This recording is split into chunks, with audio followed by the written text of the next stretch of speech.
وفاقی حکومت نے بانی پی ٹی آئی کو شفا انٹرنیشنل ہسپتال منتقل کرنے سے متعلق سپریم کورٹ کے 18 اگست کے عبوری حکم پر نظر ثانی کی درخواست دائر کر دی۔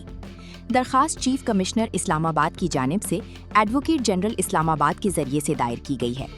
چیف کمشنر کی جانب سے دائر درخواست میں عدالتی حکم واپس لینے اور نظر ثانی کی اجازت دینے کی استدعا کی گئی ہے۔ درخواست میں موقف اختیار کیا گیا ہے کہ سپریم کورٹ کا 18 اگست کا عبوری حکم اختیار سماعت سے تجاوز کرتا ہے اور اس کے ذریعے قیدی کو ہسپتال منتقل کرنے کے مقررہ قانونی طریقہ کار کو نظر انداز کیا گیا۔ چیف کمشنر نے سپریم کورٹ رولز 2025 کے تحت نظر ثانی درخواست دائر کرنے کی اجازت بھی طلب کی ہے۔ درخواست کے مطابق 5 اگست 2023 کو بانی پی ٹی آئی کو ایڈیشنل سیشن جج نے 3 سال قید کی سزا سنائی تھی، جس کے خلاف اسلام آباد ہائی کورٹ میں اپیل دائر کی گئی۔